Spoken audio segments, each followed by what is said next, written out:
안녕하세요. 송명숙의 장수의 지혜입니다.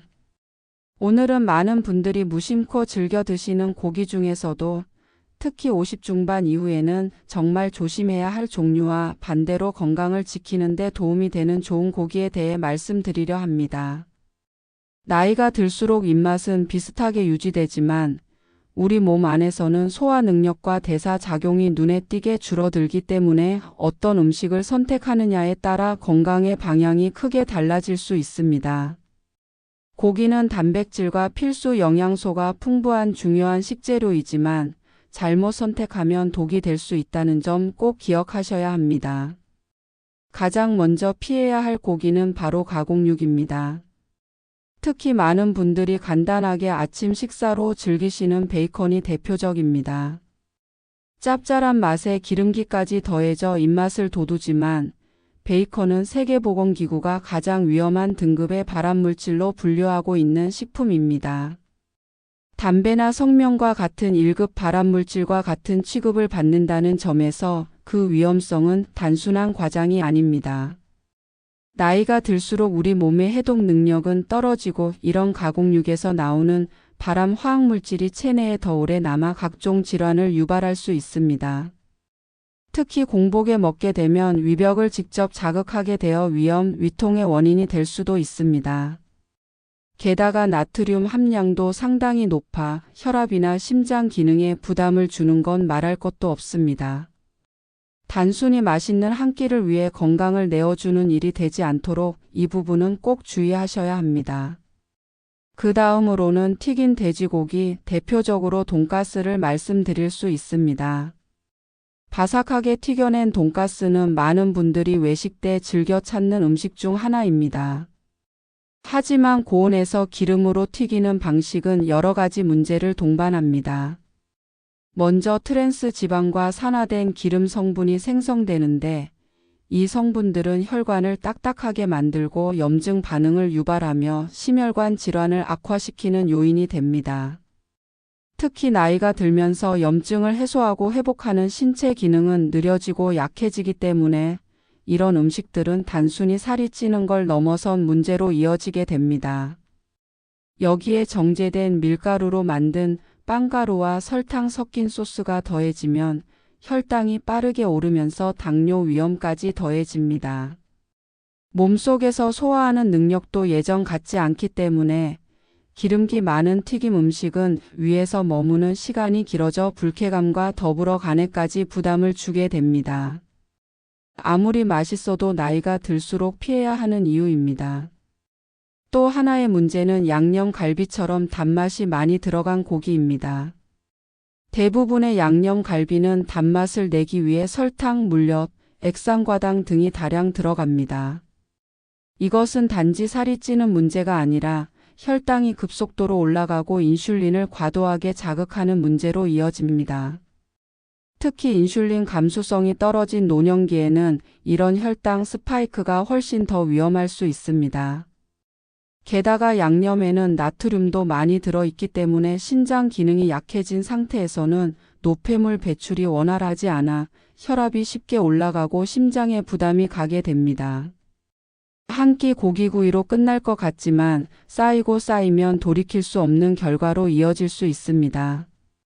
그럼에도 불구하고 고기를 포기할 수 없다면 최소한 양념을 줄이고 간단한 소금이나 천연 감미료로 간을 하는 방식으로 바꾸는 게 좋습니다.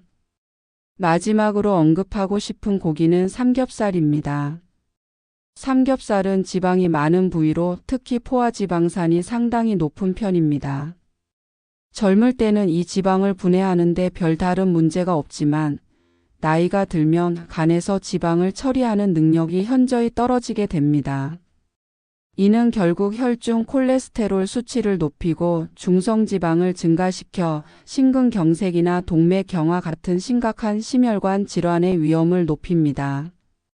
또 하나 고기를 굽는 과정에서 발생하는 연기 속에는 발암 물질이 포함되어 있으며 숯불에 구울 경우 이런 물질이 더 쉽게 생성됩니다. 맛은 좋을지 몰라도 건강한 삶을 오래 유지하기 위해서는 가끔 먹더라도 반드시 양을 줄이고 굽는 방식도 조심스럽게 접근해야 합니다. 기름기 많은 고기와 함께 술까지 곁들인다면 간에 이중 부담이 되는 건 말할 것도 없습니다. 고기를 멀리하라는 이야기가 아니라 올바른 고기를 현명하게 선택하라는 뜻입니다. 나이가 들어도 단백질은 여전히 꼭 필요한 영양소입니다. 단백질은 근육을 유지하고 면역력을 지키며 각종 대사를 원활하게 해주는 중요한 역할을 합니다. 다만 그 출처와 조리 방법을 달리해야 할 시점이라는 것이죠. 우리 몸이 점점 달라지는 만큼 먹는 것도 달라져야 합니다. 그렇다면 이제 어떤 고기가 좋은지, 어떻게 먹어야 도움이 되는지 하나씩 살펴보도록 하겠습니다. 먼저 단백질 섭취에서 가장 좋은 선택지로 꼽히는 건 바로 삶은 닭 가슴살입니다. 닭 가슴살은 기름기가 거의 없고 대부분이 순수한 단백질로 이루어져 있어 노년기의 근육 유지에 큰 도움이 됩니다. 나이가 들면서 자연스럽게 근육량이 줄고 작은 충격에도 쉽게 넘어지거나 회복이 늦어지는 이유 중 하나가 바로 단백질 부족인데, 닭가슴살은 이러한 근감소증을 예방하는 데 가장 적합한 식재료입니다.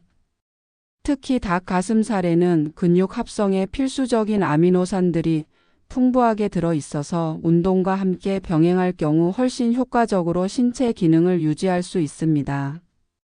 조리할 때에는 생강이나 대파를 함께 넣고 푹 삶으면 특유의 퍽퍽한 식감이 줄어들고 향도 좋아집니다. 한번 삶아서 냉장 보관해 두면 샐러드나 밥 반찬으로 활용하기도 좋아서 식사 준비에 부담도 적습니다. 다음으로 추천드릴 고기는 오리고기입니다. 특히 백숙 형태로 삶은 오리고기는 지방이 많은 것처럼 보이지만 사실 이 지방의 대부분이 몸에 좋은 불포화 지방산입니다. 오리고기 지방에는 특히 올레산이 풍부해서 혈중 콜레스테롤 수치를 조절하고 혈관을 유연하게 만들어주는 효과가 있습니다. 기름이 많다고 무조건 나쁜 게 아니라 어떤 성분이 들어있느냐가 중요한데, 오리고기의 지방은 몸에 축적되지 않고 에너지로 쓰이는 비율이 높다는 점에서 건강에 이로운 작용을 합니다. 오메가 계열의 지방산도 풍부하게 들어있어 혈액순환을 돕고 염증을 완화하는 데 효과적입니다. 다만 주의할 점은 훈제오리나 양념 오리구이처럼 기름에 볶거나 달달한 소스를 입힌 형태는 피하고 물에 삶아 기름기를 제거한 백숙 형태로 드셔야 한다는 것입니다. 국물은 식힌 후 위에 뜬 기름을 걷어내고 드시는 것이 더 바람직하며 적정량은 한 끼에 한 접시 주 12회 정도가 좋습니다. 세 번째로 소개드릴 고기는 소고기 중에서도 비교적 지방이 적고 단백질이 풍부한 홍두깨살입니다.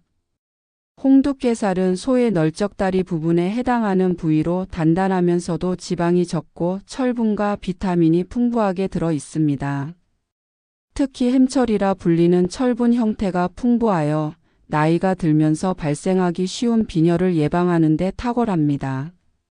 빈혈은 단순히 피로감을 넘어서 어지럼증이나 집중력 저하, 기억력 감퇴로 이어질 수 있기 때문에 노년기 건강에서는 반드시 챙겨야 할 부분입니다.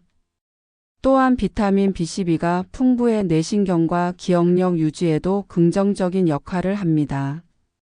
조리할 때는 기름에 굽기보다는 삶거나 찜 형태로 조리하는 것이 좋고 마늘, 생강, 대파 등과 함께 넣고 푹 끓이면 풍미도 살아나고 소화도 쉬워집니다. 구워 먹는 것보다 수분이 많은 방식으로 조리하는 것이 위와 간의 부담을 줄여줍니다. 마지막으로 소개드릴 식품은 고기라기보다는 단백질 공급원으로 매우 중요한 생선, 그 중에서도 고등어입니다. 고등어는 단백질뿐 아니라 오메가 지방산이 매우 풍부하여 치매 예방과 뇌 건강에 탁월한 효과를 보입니다. 특히 DHA와 EPA 같은 성분은 뇌세포막을 구성하는 핵심 물질로 기억력 유지와 집중력 향상에 큰 도움을 주고 노년기 인지 저하를 막아주는 역할을 합니다. 또한 오메가 지방산은 혈액을 맑게 하고 혈전을 예방하며 염증을 줄여 심장 건강에도 이로운 작용을 합니다. 조리 시에는 기름에 튀기기보다는 팬에 구울 때 기름 없이 조리하거나 오븐에 굽는 방식이 바람직하고 비린내가 걱정된다면 생강이나 레몬즙을 곁들이면 깔끔하게 즐길 수 있습니다. 다만 생선류도 과하게 먹으면 오히려 혈액 응고에 영향을 줄 수 있으니 적절한 섭취량을 지키는 것이 중요합니다. 주 23회 한 토막 정도가 가장 이상적입니다.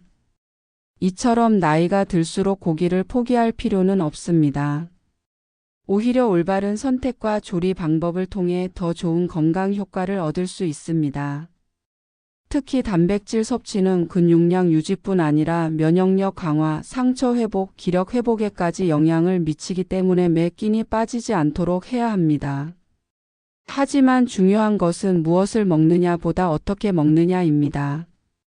이제부터는 단지 맛만 생각하기보다는 내 몸의 상태에 맞는 현명한 선택이 필요합니다.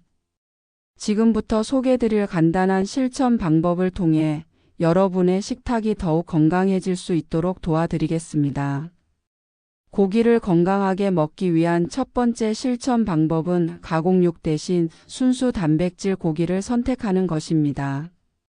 앞서 말씀드린 베이컨, 소시지, 햄 등은 모두 가공 과정에서 각종 보존제, 발색제, 감미료, 염분 등이 첨가되어 있으며 그 속에는 몸에 해로운 화학 물질이 다수 포함되어 있습니다.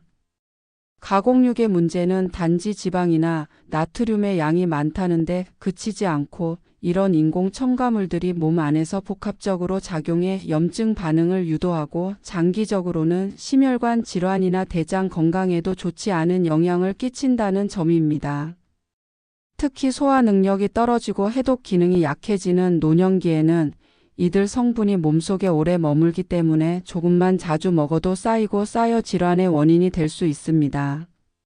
반면 닭가슴살이나 홍두깨살 같은 생고기 부위는 첨가물이 없고 단백질 순도가 높아 안전하게 섭취할 수 있는 장점이 있습니다. 평소 장을 볼 때에는 포장된 가공육 코너보다 정육 코너에서 신선한 고기를 고르는 습관을 들이는 것이 좋습니다. 두 번째로 실천해야 할 점은 튀기기보다는 삶기 또는 찌기를 선택하는 것입니다. 기름을 사용해 튀기거나 굽는 조리 방식은 대부분 고온에서 이루어지며 이 과정에서 고기 속 단백질이 변성되고 지방이 산화되어 몸에 해로운 물질이 생겨납니다. 특히 튀김옷에 사용되는 밀가루나 빵가루는 정제된 탄수화물이기 때문에 혈당을 빠르게 올리고 이로 인해 혈관에도 부담을 줄 수 있습니다. 게다가 튀김에 사용하는 식용유는 여러 번 사용하거나 고온에 장시간 노출되면 산패되어 몸속 염증을 유발하는 원인이 됩니다. 이에 비해 삶는 조리법은 고기 속 지방이 자연스럽게 빠져나가고 염분이나 독소 성분도 물에 녹아 나오면서 훨씬 순한 형태로 섭취할 수 있게 됩니다. 찜 역시 증기를 이용한 저온 조리 방식이기 때문에 단백질의 구조를 크게 해치지 않으면서도 소화의 부담을 줄여줍니다. 특히 위나 간이 약한 분들에게는 이런 조리 방식이 더없이 중요합니다. 세 번째 실천 방법은 달달한 양념은 멀리하고 천연 재료로 간을 하는 것입니다.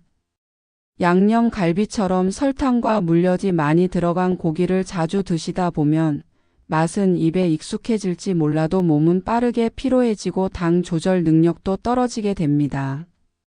특히 나이가 들수록 췌장에서 인슐린을 분비하는 기능이 약해지기 때문에 혈당 스파이크 현상은 더 치명적으로 작용합니다. 따라서 고기를 요리할 때에는 소금, 후추, 생강, 마늘, 대파, 고추, 된장 같은 천연 조미료를 사용해 간을 맞추는 것이 좋습니다. 간장도 가능하면 저염 간장을 사용하거나 발효된 간장을 활용하는 것이 좋습니다. 또 당이 필요한 경우에는 스테비아, 에리스리톨 같은 천연 감미료를 사용하면 당 부담 없이 달콤함을 유지할 수 있습니다. 무엇보다 중요한 건 혀보다 몸의 신호를 더 잘 들어주는 식습관을 갖는 것입니다. 네 번째는 식사량과 간격을 조절하는 것입니다. 아무리 좋은 고기라도 너무 자주 너무 많이 먹으면 몸이 감당하지 못합니다. 특히 단백질은 과잉 섭취 시간과 신장에 부담을 주기 때문에 하루에 필요한 단백질 양을 나누어 적절히 섭취하는 것이 가장 이상적입니다. 일반적으로 손바닥 크기의 고기 한 덩어리가 한 끼에 적당하며 하루 2끼 이상 고기 반찬이 포함될 경우 최소 한 끼는 생선이나 식물성 단백질로 대체하는 것이 좋습니다.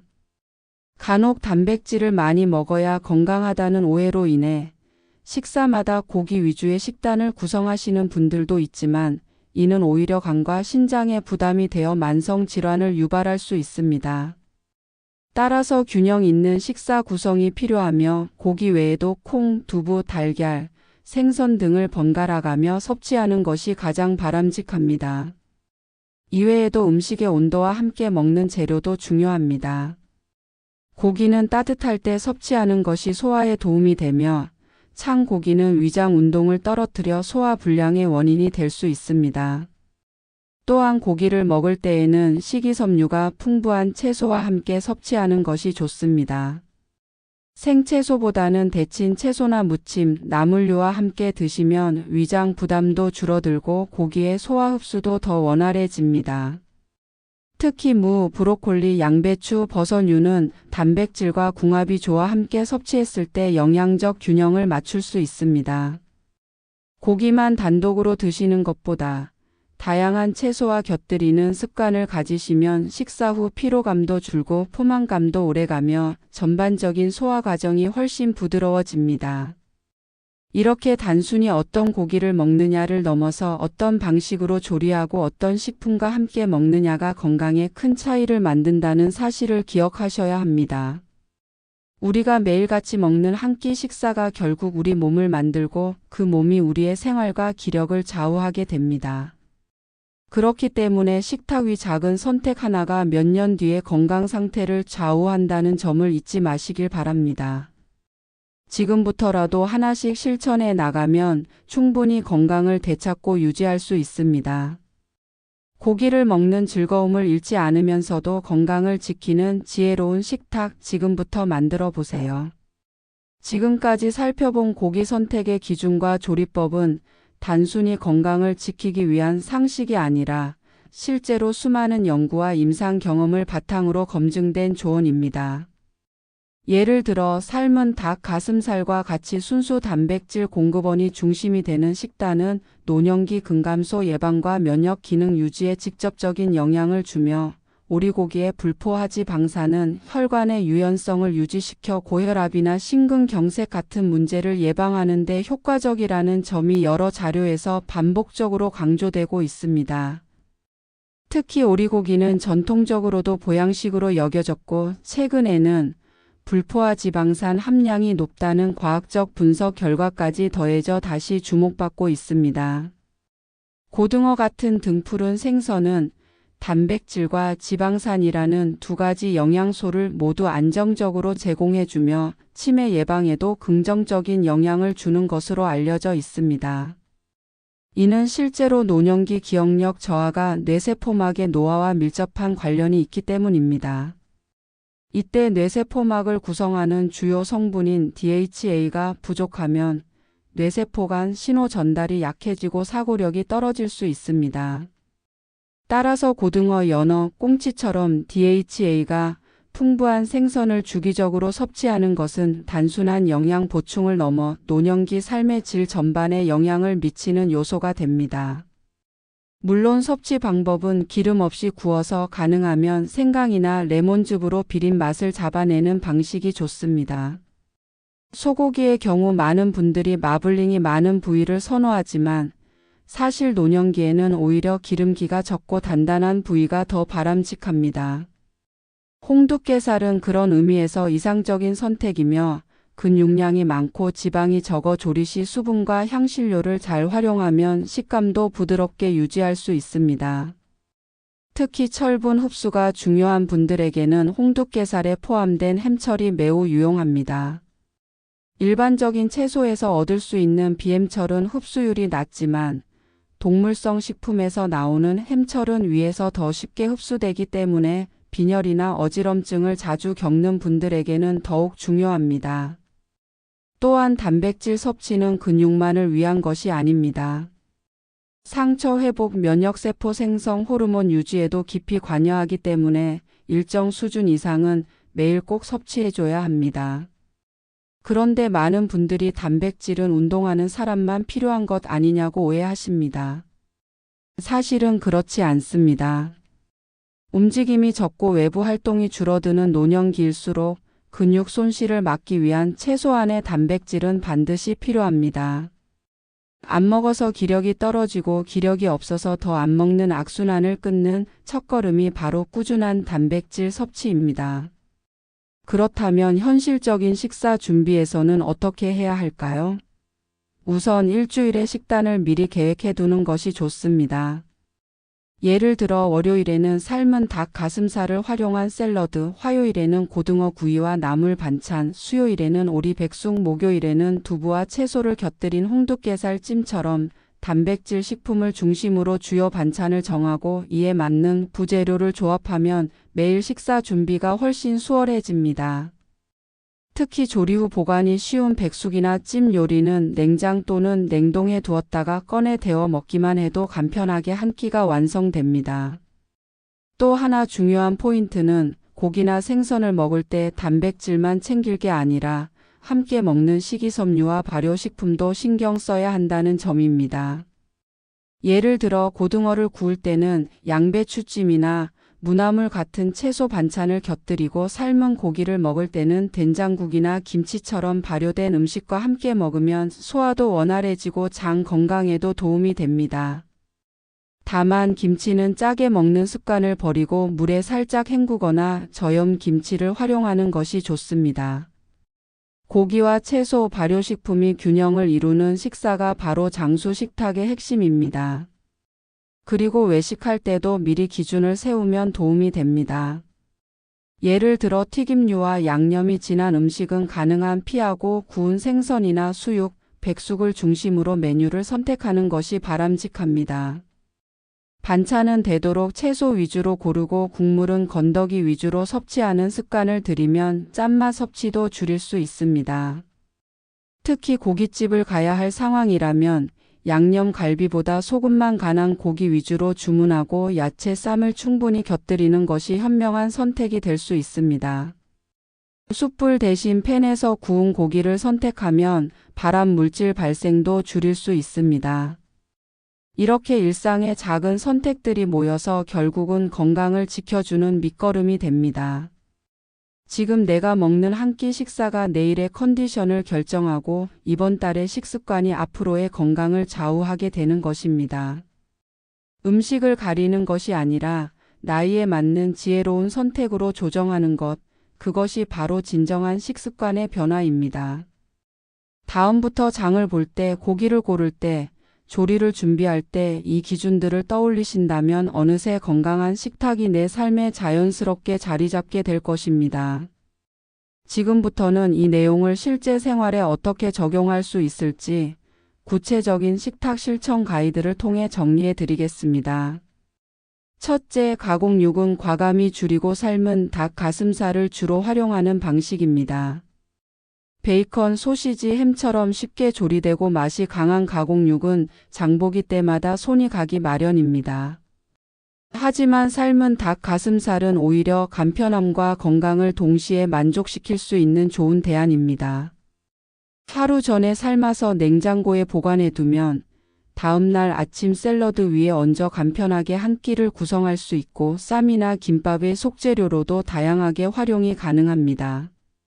삶을 때는 대파나 생강을 넣어 잡내를 잡고 익힌 뒤 결대로 찢어두면 부드럽고 먹기 좋습니다.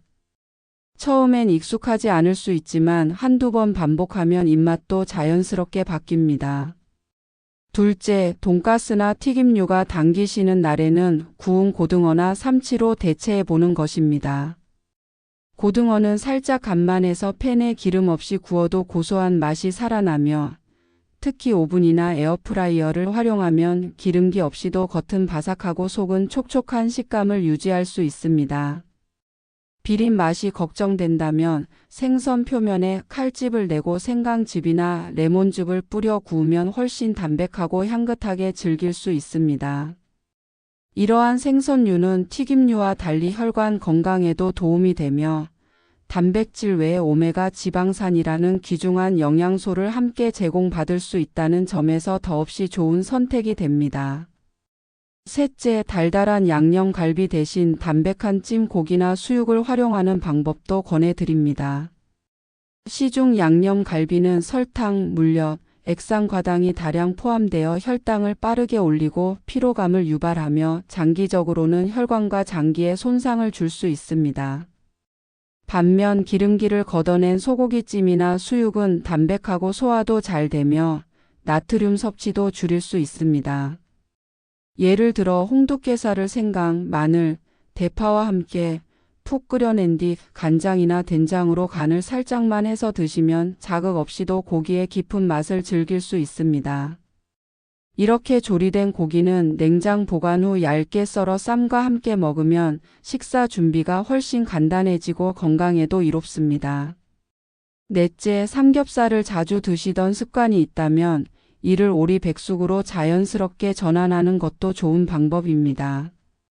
삼겹살은 맛은 있지만 포화지방산 함량이 높아 혈중 지방 수치를 빠르게 올리고 중장년 이후에는 간에 큰 부담이 될 수 있습니다. 오리백숙은 오히려 불포화지방산이 많고 혈관을 깨끗하게 유지해주는 좋은 지방이 포함되어 있습니다. 백숙 형태로 끓이면 기름기도 어느 정도 빠지고 무, 대파, 생강을 함께 넣으면 소화 흡수도 부드러워집니다. 국물은 식혀서 뜬 기름을 제거한 후 드시는 것이 더 좋고 한 끼 섭취량은 손바닥 두께 정도면 충분합니다. 특히 여름철 체력이 떨어질 때 오리백숙은 기력을 회복하는 데에도 큰 도움이 됩니다. 마지막으로 식사 구성의 큰 원칙 하나는 단백질, 식이섬유, 발효식품의 조합을 지키는 것입니다.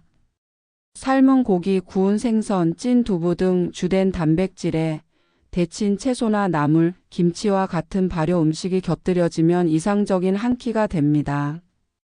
이 구성은 단순해 보이지만 장 건강을 포함한 전신 면역력 유지의 핵심적인 구조입니다.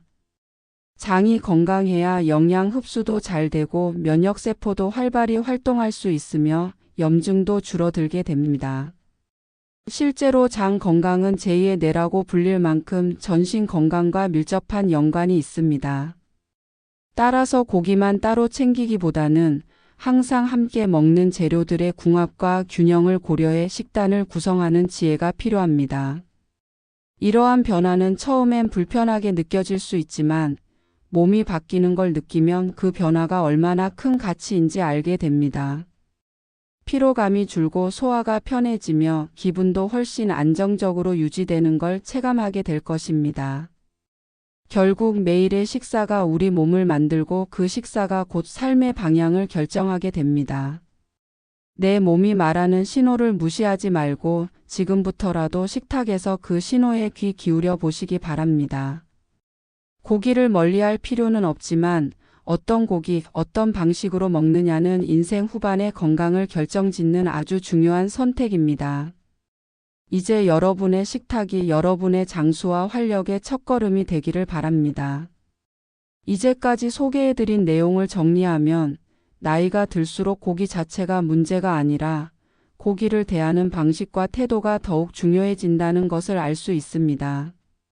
젊었을 때는 단순히 맛있고 배부르면 되었던 음식이 이제는 내 몸을 회복시키고 지켜주는 의약품과 같은 역할을 하게 된다는 인식의 전환이 필요합니다.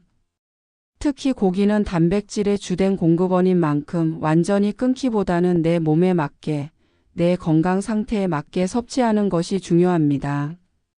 식재료 하나하나를 고를 때도 기준이 분명해야 합니다.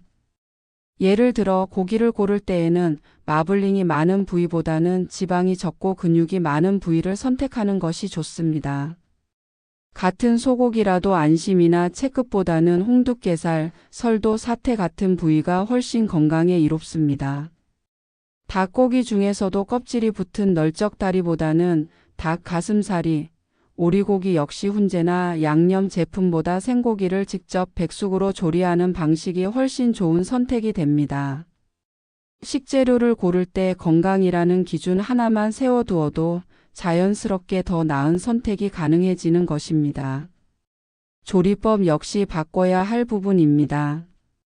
튀기거나 태우는 조리법은 고기 속 단백질을 변성시키고 기름을 산화시켜 우리 몸에 해로운 화합물을 생성합니다.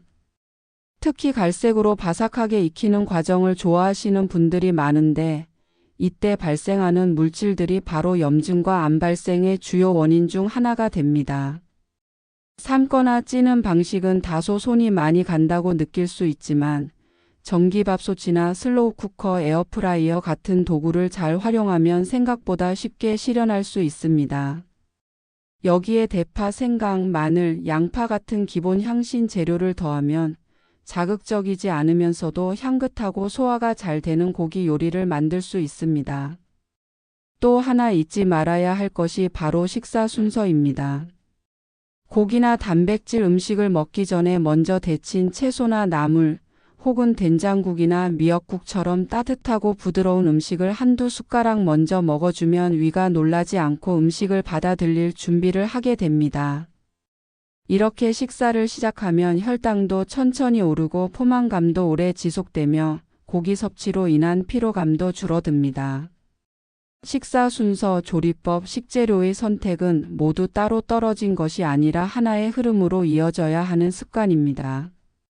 이런 습관은 처음엔 의식적으로 실천해야 하기에 귀찮고 어렵게 느껴질 수 있습니다. 하지만 실제로 해보면 몸이 훨씬 가벼워지고 식사 후 피로가 줄어들며 변비나 위장 불편감도 줄어드는 변화를 경험하게 됩니다. 그때 비로소 고기 하나 바꿨을 뿐인데 몸이 이렇게 바뀌네? 라는 확신이 생기고 이 확신이 지속적인 실천을 가능하게 만듭니다. 바꿔 말하면 지금의 식습관이 몸에 주는 부담을 당장은 못 느끼더라도 수년 후 어떤 질환의 형태로 분명히 드러날 수 있다는 점을 절대 간과해서는 안 됩니다. 이제는 외식할 때도 기준이 필요합니다. 가족들과 외식을 하게 될 경우 삼겹살집이나 양념갈비집보다는 백숙집, 생선구이 전문점 혹은 한정식처럼 다양한 반찬이 나오는 식당을 선택하는 것이 좋습니다. 물론 상황에 따라 삼겹살을 먹을 때도 있겠지만 그런 날에는 채소를 충분히 곁들이고 소금 간만 해서 구운 고기를 먹는 식으로 조절하면 됩니다. 술을 곁들이게 되는 자리에서는 오히려 더더욱 기름기 많은 고기를 피하고 수분이 많은 음식, 국물 요리를 함께 곁들이는 것이 좋습니다.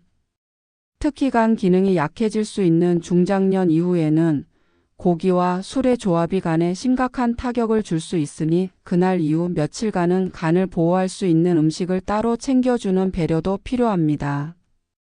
그리고 꼭 기억해야 할 것이 하나 더 있습니다. 고기를 섭취한 다음 날은 채소 위주의 식사로 조절해 주는 겁니다. 이렇게 식단의 리듬을 조절하면 체내 염증도 줄어들고 위와 간의 부담도 줄게 됩니다.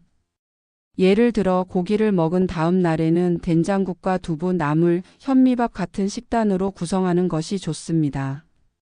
음식을 통해 몸을 회복시키는 하루, 그런 날이 정기적으로 반복되면 몸속에 쌓이는 피로가 훨씬 줄어듭니다.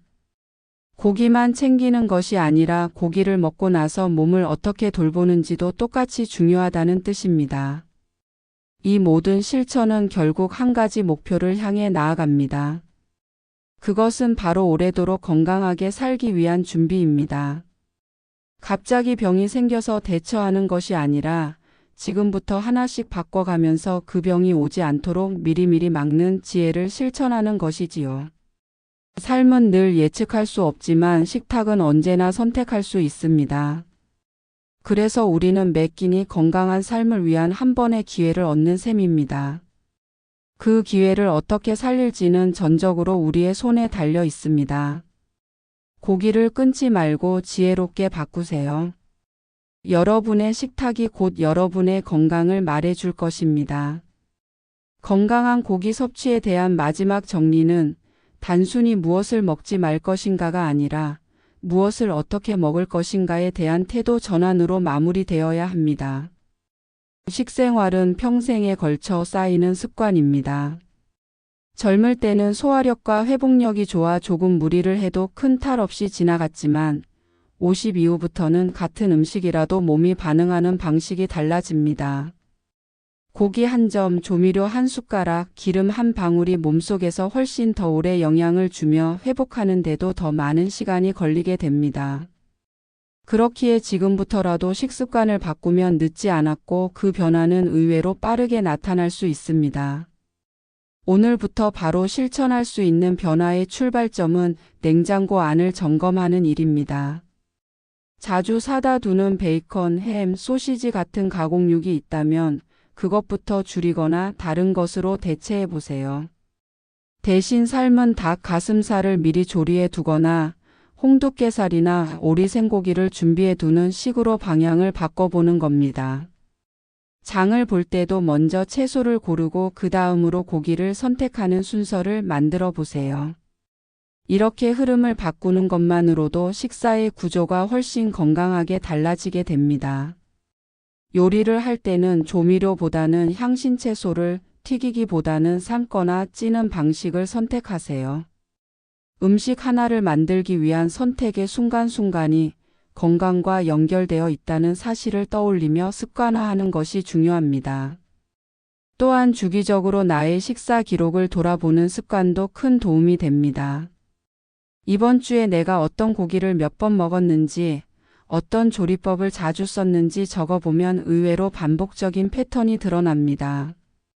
가령 주 4회 이상 삼겹살이나 갈비 같은 기름지고 양념된 고기를 먹고 있었다면 그중 절반만이라도 구운 생선이나 백숙으로 바꾸는 것만으로도 몸이 훨씬 가볍고 소화가 편해졌음을 느낄 수 있을 것입니다. 일기는 거창하지 않아도 괜찮습니다. 오늘 저녁 고등어구이 무생채 된장구. 포만감 좋고 속이 편했다는 짧은 메모만으로도 내 몸에 맞는 식단을 알아가는 데 큰 단서가 됩니다. 고기 섭취와 더불어 운동과의 연계도 생각해 봐야 합니다. 단백질은 섭취만으로 효과를 보장하지 않습니다.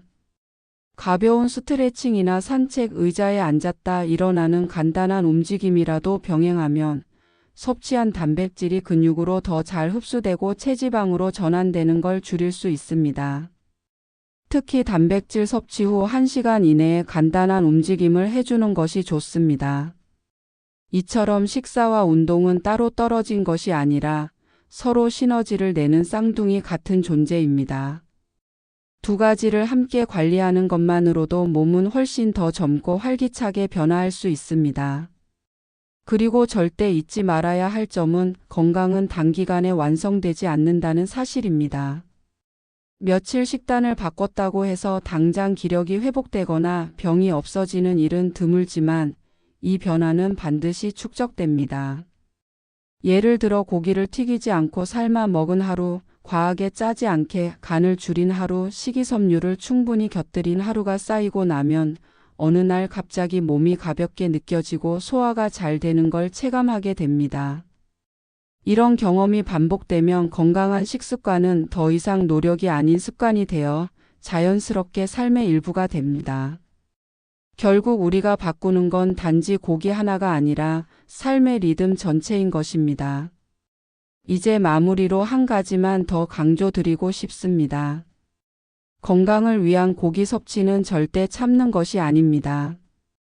고기를 안 먹는 것이 해답이 아니라 내 몸에 맞게 소화가 잘 되고 영양이 균형 잡힌 상태로 섭취하는 것이 핵심입니다. 그렇게 하면 고기는 여전히 우리의 친구가 될 수 있습니다. 오히려 정제된 탄수화물, 인스턴트 식품, 달고 짠 음식들이 더 경계해야 할 대상입니다. 고기는 잘 선택하면 약이 될 수 있습니다. 그러니 이제는 죄책감 없이 고기를 즐기되 그 방식만 바꿔보시길 권합니다. 입이 아니라 몸이 기뻐할 수 있도록. 여러분의 식탁은 여러분의 건강을 결정짓는 가장 강력한 약입니다. 건강은 어느 날 갑자기 생기는 것도 누가 대신 챙겨줄 수도 없습니다. 오늘 내가 선택한 한 끼의 식사가 내일의 건강을 만들고 그 건강이 다시 삶의 방향을 결정합니다. 고기를 포기하지 마세요. 대신 현명하게 고르세요. 삶의 후반 더욱 활기차고 빛나는 날들을 위해 지금 이 순간부터 실천해 보시기 바랍니다.